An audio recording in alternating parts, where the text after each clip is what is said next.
का भला कर सकती है। तो इन संस्थाओं में दिल खोल के दान दीजिए, इनका सहयोग करिए और इनसे फिर अपने बच्चों को आगे बढ़ाइए।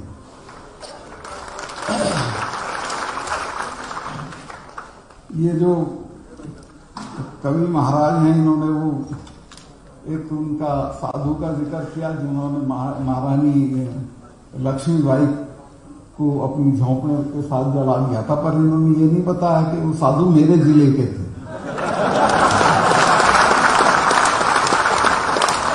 और अब तक वहां भी उनका जन्मदिन नहीं मनाएंगे। जिस दिन गए तब मैंने तय किया, वहां के लड़का था एक आया हुआ इनके साथ, मैं कहा हर साल उनका जन्मदिन मनाओ, मैं आऊंगा उसमें, क्योंकि उसने बहुत बड़ा काम किया।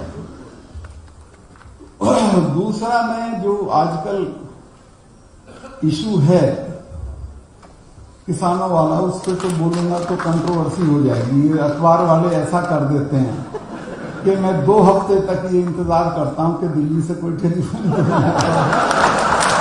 और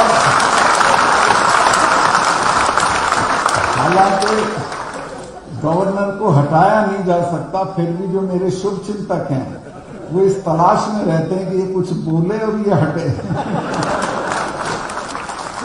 इस पे लिख देते हैं फेसबुक पे कि गवर्नर साहब जब इतना आप महसूस कर रहे हो तो आप इस्तीफा क्यों नहीं देते। मैं कहा भाई आपके पिताजी ने बनाया था, मुझे जिसने बनाया था ना तो मैं वोट से बना, मुझे बनाया था दिल्ली में 2-3 बड़े लोग हैं उन्होंने, और मैं उनकी इच्छा के विरुद्ध बोल रहा हूं, तो ये तो मैं जान के बोल ही रहा हूं कि उनको दिक्कत होगी। वो जिस दिन मुझे कह देंगे कि हमें दिक्कतें छोड़ दो, मैं 1 भी मिनट नहीं लगाऊंगा। और पहले दिन जब मैं किसानों के पक्ष में बोला तो एक तय करके बोला था मैं फौरन छोड़ दूंगा और किसानों के धरने पे आके बैठ जाऊंगा। देश में इतना बड़ा आंदोलन आज तक नहीं चला जिसमें 600 लोग शहीद हो गए। कुतिया भी मरती है तो दिल्ली के नेताओं का शोक संदेश जाता है, लेकिन 600 किसानों का प्रस्ताव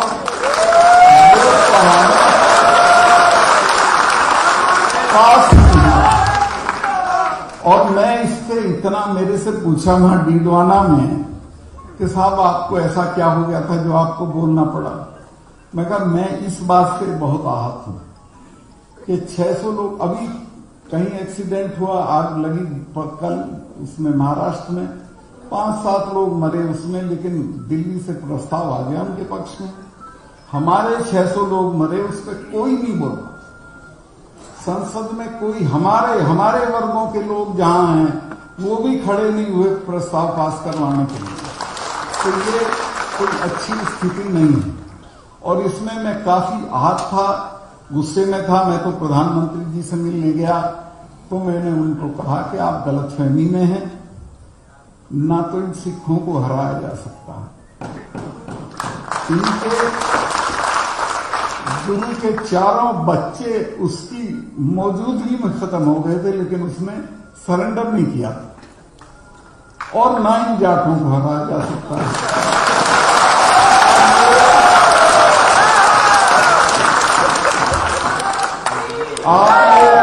आप ये सोचते हो कि ऐसे ही चले जाएंगे, इनको कुछ ले दे के भेज दो और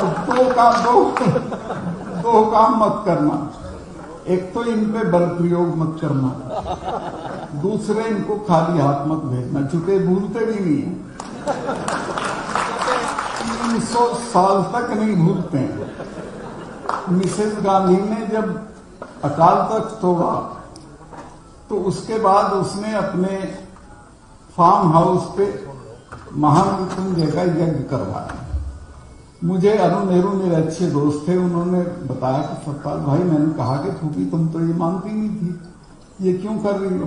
तो उसने कहा तुझे पता नहीं है, ये जो अकाल तख्त तोड़ा है जिनका, ये तो 600 साल भी नहीं भूलते। मैं श्योर हूं कि ये मुझे मारेंगे। मैंने इंदिरा जी को ये इल्हाम था कि मारेंगे और उन्होंने मारा। जनरल वैद्या को उन्होंने पूना में जाके मारा। जनरल डायर को लंदन में जाके मारा। तो मैंने ये कहा कि इन कौमों की पेशेंस का टेस्ट मत लो। परसों के डिस्कशन में 2 जनरल्स ने कहा कि इस किसान आंदोलन का असर भारत की सेनाओं के ऊपर भी पड़ रहा है। कुछ भी हो सकता है। आज आप ताकत में हो, घमंड में सब कर रहे हो, लेकिन आपको ये पता नहीं इसके क्या क्या नतीजे हो सकते हैं। कारगिल होता है तो इन्हीं किसानों के 20-20 साल के लड़कों को उस पर चढ़ा देते हो पहाड़ी पे। कारगिल में मैं ये मानता हूं कि सरकार की असफलता थी कि कारगिल में वो लोग घुसे, और उसका दाम हिंदुस्तान के किसानों के बच्चों ने चुकाया। 20 साल के बच्चे, दुनिया में कोई ऐसी लड़ाई नहीं हुई कि दुश्मन ऊपर बैठा और आप नीचे से रेंगते हुए जा रहे हैं, गोली खा के चिड़िया की तरह मर रहे हैं। तो ये जो है, ये अन्याय हमारे ही साथ होता है, लेकिन इसमें किसी ना किसी दिन लोग रिएक्ट कर जाते हैं। मैं नहीं चाहता कि कोई ऐसा दिन आए जब ये किसान लोग रिएक्ट कर। अभी तो किसानों ने एक कंकड़ भी नहीं मारी है किसी को। वो जो कहते हैं कि लाल किले वाली घटना, उसका किसान आंदोलन से कोई ताल्लुक नहीं।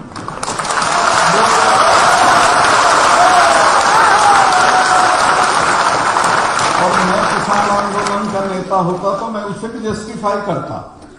किसान लाल किले पे झंडा फहराने का अधिकार सिर्फ प्रधानमंत्री को है, लेकिन उसके बाद अगर किसी को है तो आप जानते होंगे कि आपके तो गीतों में, बातों में, किस्सों में लाल किला ले लिया, लाल किला लेंगे, ये क्या काम है? भरतपुर माने लाल किला। इसी तरह सिखों के जिनके कई गुरु लाल किले के दरवाजे के बाहर गुरु तेग बहादुर की गर्दन कटी हो तो उसकी औलाद को लाल किले पे झंडा फहराने का अधिकार नहीं। और आप जितना भी लोकगीत है, कहानी है, किस्से हैं, उसमें सिखों और जाटों का एक ही रहता है, लाल किले पे जाना। जब चौधरी साहब की पार्टी हरियाणा में बिल्कुल नहीं थी और देवीलाल जी के पास में और बाबू जी गए और हमने कहा चौधरी साहब पार्टी ज्वाइन कर लो। उन्होंने कहा नहीं, काहे की पार्टी है तुम्हारी, मैं नहीं ज्वाइन करता। मैंने एक मीटिंग चौधरी साहब की कराई बड़ी भिवानी में, 1 लाख आदमी था, और मैंने उसमें कहा कि अगर आप साथ दे दोगे तो 6 महीने में चौधरी चरण सिंह को लाल किले पे चढ़ा देंगे। आप मेरा यकीन करें, पूरी भीड़ स्टेज पे के पास आ गई जय जयकार करती हुई, और मुझे चौधरी साहब ने कहा कि पूरे हरियाणा में ये मीटिंगें करके ये बात बोल दो, इसी पे खड़े हो जाएंगे। आप हैरत करोगे कि हरियाणा में लोक दल इसी बात पे खड़ा हो गया कि लाल किले पे चरण सिंह को चढ़ा।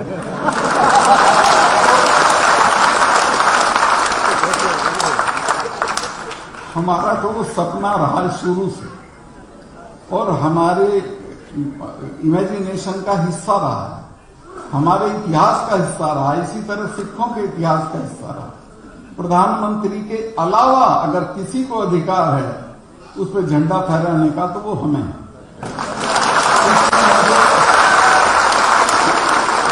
कोई शर्मिंदगी का एहसास नहीं होता अगर हमारा कोई लड़का लाल किले पे झंडा फहराया है। उस जगह तो नहीं फहराया जहां प्राइम मिनिस्टर ने फहराया था। एक तरफ एक खंबा था, उस पर टांग दिया था और तुमने ऐसा बना दिया कि जिससे बड़ा खतरनाक काम हो गया, देशद्रोह का काम हो गया। ये सब मत करो, सीधे सीधे बैठोगे, तुम्हारी ये मांगे ये हम मान सकते हैं, ये नहीं मान सकते। ये जो मैंने तो बल्कि ये कहा प्रधानमंत्री जी से कि आप राजा हो, आप बड़े हो, आप ये कहो किसानों को कि भाई तुम गलत हो, मैं सही हूं, फिर भी मैं तुम्हारी बात मान रहा हूं, क्योंकि मैं तुम्हारी तकलीफ नहीं देख सकता, तो आप बहुत बड़े हो जाओगे। तो अब मैं नहीं बताता उन्होंने क्या कहा, कैसे रिएक्ट किया, लेकिन मैं ये बता सकता हूं कि ये भी मैंने कहा कि ये सिर्फ एमएसपी आप मान लें, ये तीनों कानून तो सुप्रीम कोर्ट ने रोक रखे हैं, सिर्फ एमएसपी मान लो तो ये मसला हल हो जाएगा, लेकिन एमएसपी के बिना तो हमारा गुजारा नहीं है, क्योंकि हमारी हर फसल की डिस्ट्रेस सेल होती है। हम बोने चलते एक दाम होता है, काटने चलते दूसरा दाम होता है, और एमएसपी से नीचे दाम मिलता है हर फसल का हर साल। उसके बिना तो किसान नहीं मानेंगे, उसको ये देना नहीं चाहते। उसका कारण मैं आपको बताना नहीं चाहता, आप जानते होंगे। इसमें किसी का नुकसान होता है एमएसपी लागू हो जाने से।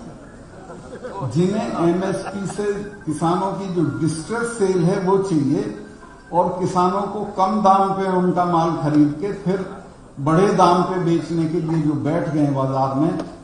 एक अडानी का तो 500 एकड़ में गोदाम बन गया उसमें पानीपत में, जब तक पार्लियामेंट में कानून भी पास नहीं हुआ।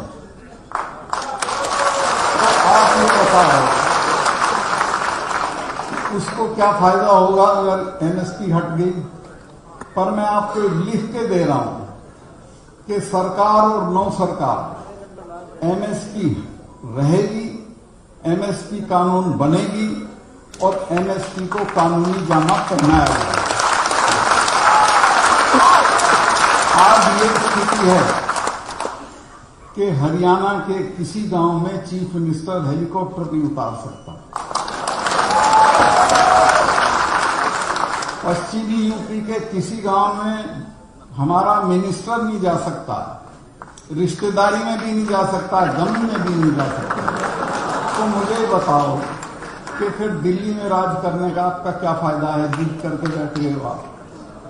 आप बैठाओ, सामने बात करो, आपकी कोई बेइज्जती नहीं है। आपके किसान हैं, इतने बुरे हाल में रहते हैं, इतने बुरे हाल में खेती करते हैं, उनकी एक छोटी सी बात मान लो, क्या बिगड़ जाएगा आपका? और माननी पड़ेगी, ऐसा नहीं कि आपका काम चल जाए।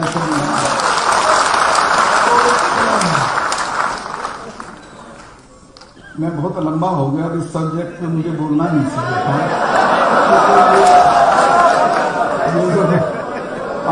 अखबार वाले हैं ये ऐसा कुछ कर देंगे।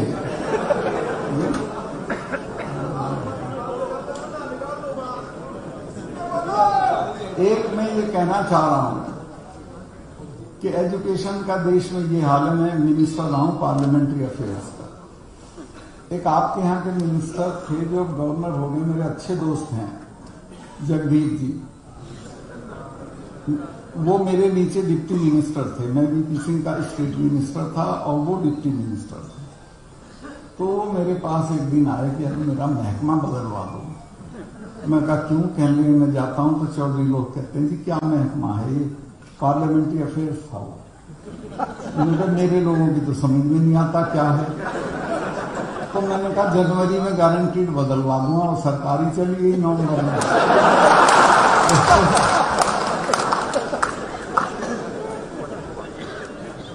ये जो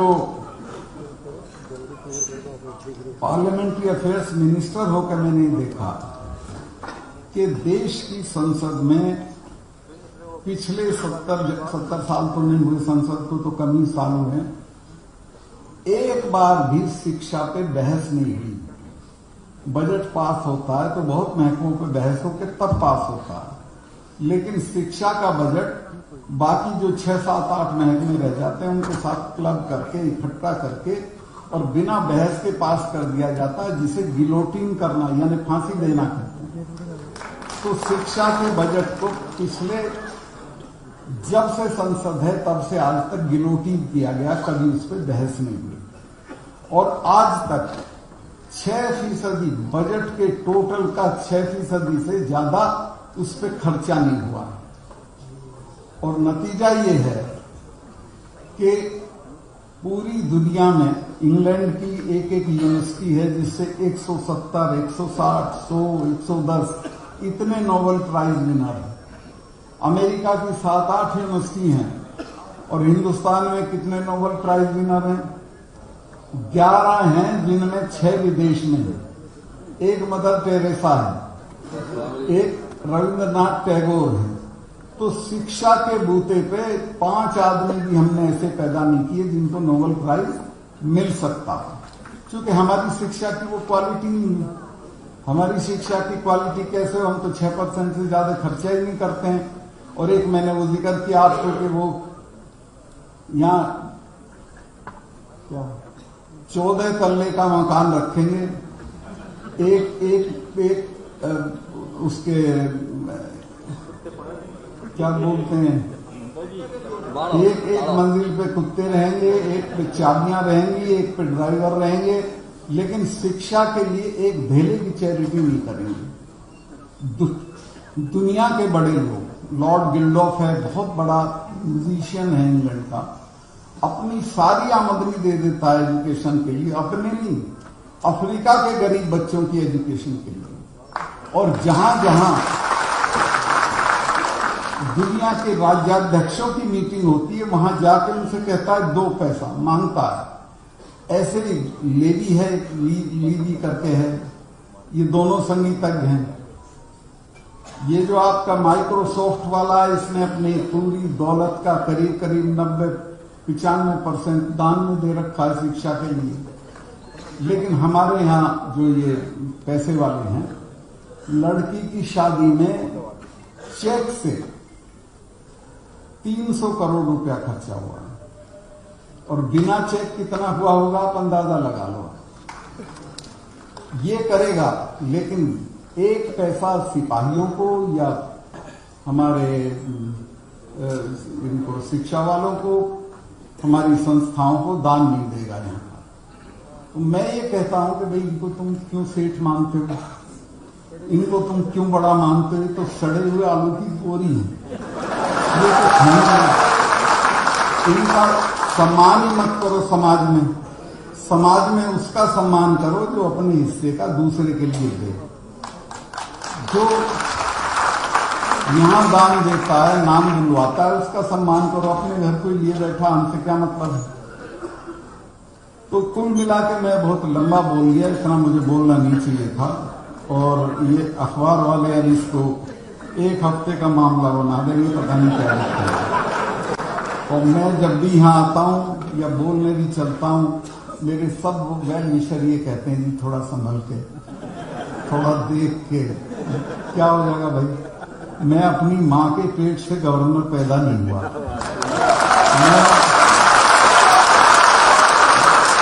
मेरे पास जो है उसे खोने के लिए हर वक्त तैयार रहता हूं। लेकिन मैं अपनी आत्मा, अपना सोच, अपने कमिटमेंट को कभी नहीं छोड़ सकता। चौधरी चरण सिंह जी, मैं उनके सानिध्य में क्या, मैं तो कहूं उनके चरणों में बैठ के काम किया।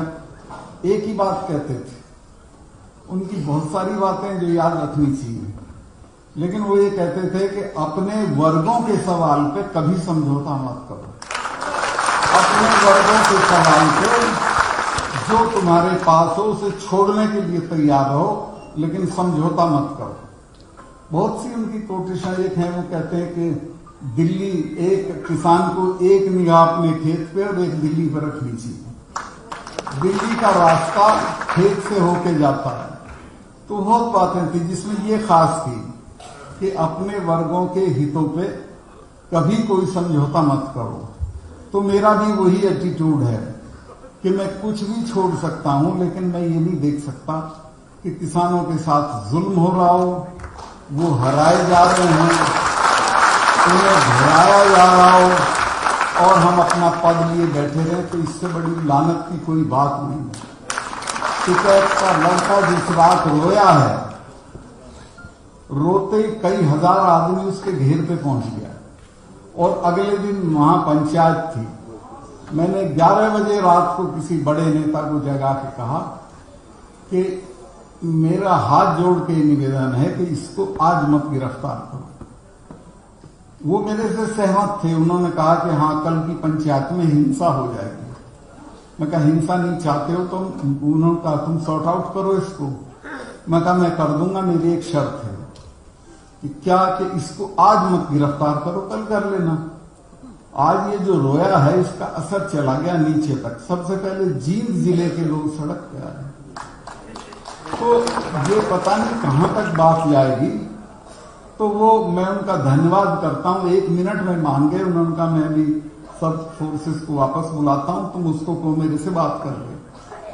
उसने फौरन फोन किया, बात हो गई। उन्होंने कहा अपने भाई को कहना पंचायत में कोई हिंसा नहीं होगी। उसने कहा कि मेरी गारंटी नहीं होगी, और वो बाहर है। उस दिन से आज तक गिरफ्तार तो नहीं हुए। तो असली बात यह है कि जो ऐसे मौके होते हैं उनको अवॉइड किया जाता है। सरकार में भी ऐसे लोग हैं जो किसानों के पक्ष के हैं, ऐसा नहीं है कि नहीं ऐसा, लेकिन एक आध आदमी के सर में ताकत इतनी घुस गई है कि उसको जमीन नहीं दिखती। लेकिन हमारे गांव में कहते हैं कि घमंड तो रावण का नहीं रहा। किसी ना किसी दिन ये बात समझ में आ जाएगी कि ये गलत है, और मुझे लग रहा है बहुत जल्दी आ जाएगी ये बात समझ में। और किसान दिल्ली से हार के नहीं आएंगे। उन्होंने भी तय कर रखा है कि हम इस काम को पूरा ही करके जाएंगे। 1 साल लगे, 2 साल लगे, 3 साल लगे, 4 साल लगे, वो जीत के आएंगे, कामयाब होके आएंगे। चूंकि वो अपने लिए नहीं लड़ रहे हैं। एक और दिलचस्प बात बताता हूं देश की। यहां ये प्रचार होता है तो 3 स्टेट का झगड़ा है सिर्फ, पंजाब, राजस्थान और हरियाणा का कुछ नहीं, पंजाब, हरियाणा, राजस्थान का कुछ टुकड़ा और वेस्टर्न यूपी का कुछ टुकड़ा। वो गलत फहमी में है। जब ये किसानों ने बंद की कॉल दी तो मैं उसके अगले दिन मेघालय गया था। तो मैंने पता किया तो उन्होंने कहा यहाँ के किसान भी बंद कर रहे थे। आप अंदाज लगाओ, जब मेघालय का किसान भी इनके साथ है तो देश में अकेले कैसे हैं। ग्वालियर से मुझे किसान जो मेरे जानने वाले हैं उनके फोन आए कि हम आ तो सकते नहीं है यहाँ, लेकिन आप ये बता देना कि हम इनके साथ हैं। तो ये बहुत बड़ा आंदोलन है, इतना बड़ा आंदोलन कभी हुआ नहीं है। और मीर साहब, ये पैसे तो आते जाते हैं, इनकी मदद करो और इनके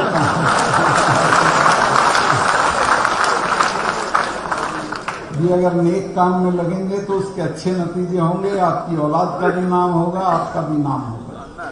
मैं बहुत समय आपका दे दिया जो उचित नहीं था। एजुकेशन के बारे में बहुत चीजें मैं कहना चाह रहा था, लेकिन अब मौका नहीं है। मैं इतना ही कहना चाहता हूं कि एजुकेशन बहुत इग्नोर्ड है देश में, उसमें कोई तवज्जो नहीं है, क्वालिटी एजुकेशन नहीं है। नोबेल प्राइज की तो छोड़ो, वैसे भी नहीं है, और बढ़िया कॉलेज भी नहीं है अपने यहाँ दुनिया के लेवल पे अगर देखेंगे तो। और दुनिया एजुकेशन को कितनी तवज्जो देती है वो अपने यहाँ सरकार तवज्जो भी नहीं। हमारे यहाँ तो सरकार है नई पार्लियामेंट बनाने पे खर्चा कर रही है। नई पार्लियामेंट के बजाय कोई बढ़िया वर्ल्ड क्लास कॉलेज बनाओ तो मेरी बात समझ में आती है, लेकिन वो उनका प्रायोरिटी नहीं है। तो ये हमें खुद करना पड़ेगा, क्योंकि हम पिछड़े हुए हैं और हम पे एक ही हथियार बचा है, ये आखिरी। क्योंकि ना बंदूक से लड़ सकते हो, ना लाठी से, एजुकेशन से लड़ सकते हो। अपने बच्चों को बढ़िया तालीम दो, फिर आपके बच्चे कहीं नहीं सीखेंगे। आरक्षण आपको हो चुका है, इसी आरक्षण में इतनी बड़ी तादाद में आपके बच्चे निकल जाएंगे, और जब वो डीएम, एसएसपी और अफसर होके बैठेंगे तो आपकी तो जय जयकार हो जाएगी। फिर क्या चाहिए आपको। लेकिन मैं फिर दोहराऊं, आप ये जो काज करना है, और मेरा एक साथी था, वो आया है कि जी कर्जे में हो गया। मैं क्यों? कहने मेरा बाप मर गया था पिछले महीने, गांव वालों ने बिठा के 40 गांव की चिट्ठी फड़वा दी। मैं कहा फिर? कहने जी बहुत पैसे खर्च हो गए। मैं क्या, तेरा बाप इससे सूरजमल बन गया क्या? कि बिना मैं कहता लो ये काम छोड़ दो, कुछ नहीं रखा है इन्होंने, दहेज छोड़ दो। राजस्थान की तो महिलाओं से हाथ जोड़ के कहता हूँ ये सोने का, यहाँ तक के सोने का चलन छोड़ दो। ये सारी चीजें छोड़ के सारा पैसा बच्चे की बढ़िया से बढ़िया तालीम करने में लगा। इसे बढ़िया से बढ़िया इंस्टीट्यूट में भेजो, यूनिवर्सिटी में भेजो। जब वो पढ़ के वहां से निकलेगा तो वो इतना ताकतवर होगा कि जिनसे आप डरते दबते थे वो उससे डरने दबेंगे, वो उसे सलाम करेंगे। तो मैं बहुत कई बार कह भी लिया ये मैंने कि मैं बहुत लंबा हो गया, मैं माफी चाहता हूं और मुझे बहुत बुरा भी लग रहा है कि सब भूखे बैठे हैं दोपहर का खाना से और मैं अपनी ओर से काम को लगा दिया हूँ। तो बहुत माफी चाहता हूँ, फिर कभी आऊंगा और मैं आता रहूंगा आपके संस्थान में।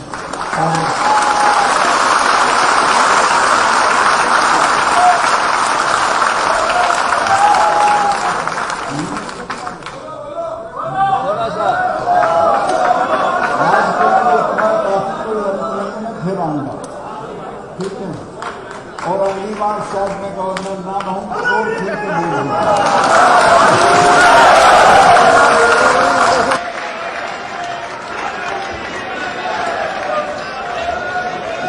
आप सभी लोग व्यवस्थित रूप से विराजे। बहुत बहुत आभार और अभिनंदन के साथ में महामहिम का धन्यवाद ज्ञापन राष्ट्रगान होगा। आप लोग व्यवस्थित रूप से विराजे। 4-5 हमारे सांस्कृतिक कार्यक्रम वाली बच्चियां हैं, वो पीछे खड़ी हो गए, फोटो हो जाएगा जो तिलक कर रहे थे।